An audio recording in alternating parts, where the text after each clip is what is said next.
அப்போஸ்தலனாகிய பரிசுத்த பவுலுடைய வாழ்க்கையை நீங்கள் யோசித்து பாருங்கள். 39 அடியாக பல முறை பவுல் அடிக்கப்பட்டார். மிலாறுகளினாலே அடிக்கப்பட்டார்.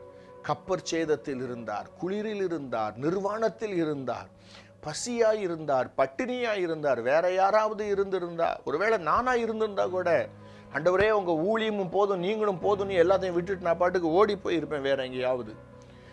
ஏதாவது ஒன்று பண்ணி நான் பொழைச்சிக்கிறேன், சாப்பிட்டுக்கிறேன், இந்த ஊழியம் வேண்டாம். இவ்வளவு பாடுகளா, இவ்வளவு பிரச்சனைகளா, இதெல்லாம் நமக்கு சரிப்பட்டு வராது, விட்டுட்டு போயிட்டே இருக்கலாம். ஆனா பவுல் அப்படி செய்யவே இல்லை. அவர் சொல்லுகிறார், நான் எதற்காக பிடித்து கொள்ளப்பட்டேனோ அதை பிடித்து கொள்ளும்படி ஆசையாய் தொடருகிறேன். ஐயா பவுலே, நீ வித்தியாசமானவன். எப்படியா உனக்கு அந்த சுபாவம் வந்தது? பவுல் எப்படி வந்தது? இவ்வளவு பிரச்சனை, இவ்வளவு உபத்திரவம், உங்க காரி துப்பாத அளவுக்கு உங்களுக்கு பிரச்சனை பவுலே. நிறைய இடத்துல கல்லெறிந்தாங்க பவுலே. பெரிய குற்றவாளியை போல அங்கேயும் இங்கேயும் அலக்களிக்கிறாங்க. ராப்பகல் முழுசும் கடல்ல போக்குனாரு, நிர்வாணத்தில் இருந்திருக்கிறாரு. பவுலை இவ்வளவு பட்டா கூட இன்னும் அந்த இயேசுவை விடலையா? நீங்க இன்னும் அந்த ஊழியத்தை விடலையா? இன்னும் நான் ஆசையா தொடர்றேன் அவ்வளவு ஆசையா திரும்ப போறீங்களே, எப்படி பவுலே? அதுக்கு பவுல் விளக்கம் கொடுப்பாரு. கர்த்தராகிய இயேசு கிறிஸ்துவினுடைய அன்பை விட்டு என்னை பிரிப்பவன் யார்? அந்த கிறிஸ்துவின் அன்பு என்னை நெருக்கி ஏவுகிறது. கள்ள சகோதரர்களாலே வந்த துரோகம் எனக்கு நிறைய உண்டு. அந்த துரோகத்தின் மத்தியில கண்ணீரோடு நான் கர்த்தரை சேவிக்கிறேன். அந்த துரோகங்களுக்கு மத்தியில எல்லா சபைகளை குறித்த கவலை என்னை நெருக்குகிறது. என என் ஆண்டவரை நேசிக்கிறேன், இயேசுவை நான் நேசிக்கிறேன். என்னுடைய இருதயம் முழுவதும் அன்பினாலே நிறைந்திருக்கிறது. இந்த அன்பு சகலத்தையும் சகிப்பதற்கு எனக்கு பலன் கொடுக்கிறது, சத்துவத்தை பெருக பண்ணுகிறது. எனக்கு அருமையான அன்பு தேவனுடைய பிள்ளைகளே, பரிசுத்த லூக்கா எழுதின சுவிசேஷம் 15வது அதிகாரம் 22வது வசனத்திலிருந்து 24வது வசனம் வரைக்கும் வாசித்து பாருங்களேன். அங்க இளைய குமாரன், நம்ம கெட்ட குமாரன் நீ சொல்றோம் இல்லையா, அந்த இளைய குமாரன் தகப்பன்ட்ட போய் சண்டை போட்டு ஆஸ்திகளெல்லாம் பிரிச்சு வாங்கிட்டு போறான். என் ஆஸ்தி எனக்கு கொடுத்துருங்க, எனக்கு வர வேண்டிய பாகத்தை இப்பவே பிரிச்சு எல்லாத்தையும் எனக்கு கொடுத்துருங்க. தகப்பன் பாவம் பிரிச்சு கொடுத்துட்டார்.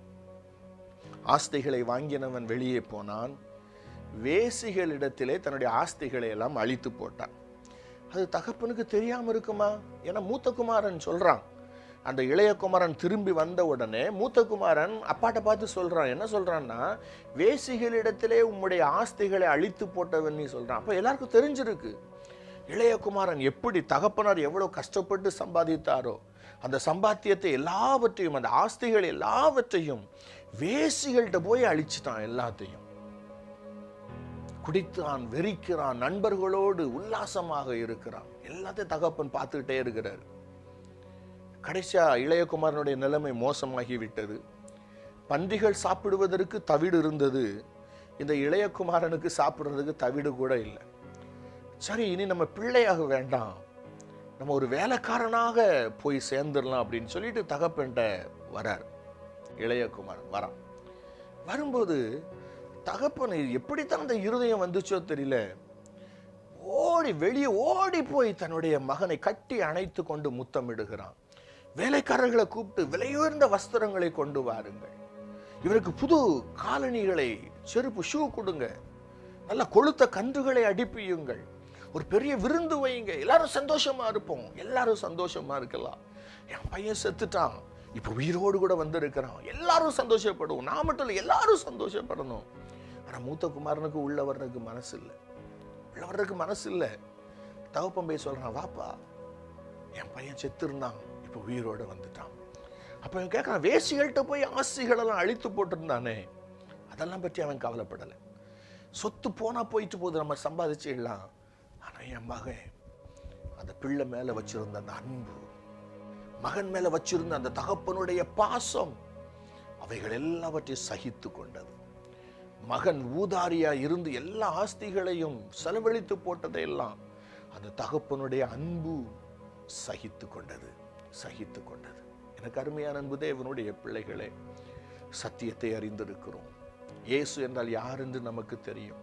சகலத்தையும் அறிந்திருந்தாலும், எல்லா காரியமும் இருந்தாலும், இன்றைக்கும் நம்ம துணிந்து எவ்வளவு பாவம் செய்கிறோம், எவ்வளவு அக்கிரமம் செய்கிறோம், எவ்வளவு அநியாயம் செய்கிறோம். இன்னும் ஆண்டோடைய வார்த்தைக்கு கீழ்ப்படியாம நிறைய இடங்கள்ல நாம இருக்கிறோம். தேவனுடைய நியாய தீர்ப்பு இன்னும் உங்க மேலேயே மேலேயே இறங்கல. நாமெல்லாம் உயிரோடு இருக்கிறதுனால ரொம்ப பரிசுத்தவான்கள் அல்ல, பரிசுத்தவான்கள் அல்ல. செத்து போனவங்க எல்லாம் பாவிகள், நாம மட்டும்தான் அப்படி அல்ல, அப்படி அல்ல. கர்த்தர் உங்கள் மேலேயே மேலே வச்சிருக்கிற அன்பு, இயேசு கிறிஸ்துவுடைய அன்பு நமக்கு கிருபைகளை தந்திருக்கிறது. கிருபையாய் நமக்கு ஆயுசு நாட்களை தந்திருக்கிறது. இல்லை, என்னுடைய பிள்ளை கட்டாயம் மனம் திரும்பி விடுவான், என்னுடைய மகள் கட்டாயம் மனம் திரும்பி விடுவாள். அன்பு நிறைந்தவராக, தேவன் அன்பாகவே இருக்கிறான் எழுதப்பட்ட வசனத்தின்படி அன்பு நிறைந்தவராக பொறுமையோடு கூட நம்மிடத்திலே அவர் இருக்கிறார். என்னை பார்த்து கொண்டிருக்கிற எனக்கு அருமையான அன்பு சகோதரனே, அன்பு சகோதரியே, அன்பு சகலத்தையும் சகிக்கும். அன்பில்லாதவன் தேவனை அறியான். அன்பு இல்லாதவர்களுக்கும் பரலோக ராஜ்யத்திற்கும் சம்பந்தம் இல்லை. பரலோக ராஜ்யம் என்பது அன்பின் அதிகாரம் நிறைந்த இடம். பரலோக ராஜ்யம் அன்பு ஆளுகை செய்கிற இடம். பரலோக ராஜ்யம் அன்பு நிரம்பி வழிகிற இடம்.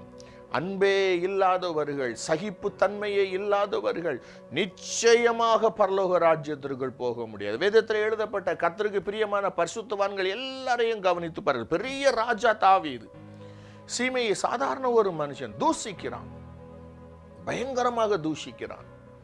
தாவீது சகித்து கொண்டான், அவன் தூஷிக்கட்டும். யோபுக்கு அவ்வளவு இழப்புகள், யோபு சகித்து கொண்டான். பிரியமான தேவனுடைய பிள்ளைகளே, நாம் சகித்துக் கொள்ளுவோம். அநியாயமாய் பழி சுமத்தப்படலாம், நஷ்டங்கள் வரலாம், கஷ்டங்கள் வரலாம், அவமானங்கள் வரலாம், தூஷிக்கலாம். பொறுமையோடு கூட எல்லாவற்றையும் சகித்து கொள்ளுவோம். கர்த்தர் பார்ப்பார். நீ சகித்து கொண்டிருக்கிறதை நான் பாராட்டுகிறேன் என்று சொல்லுவார். அதற்கு ஏற்ற பிரதிபலனை நமக்கு தந்து நம்மை அவர் ஆசீர்வதிப்பார்.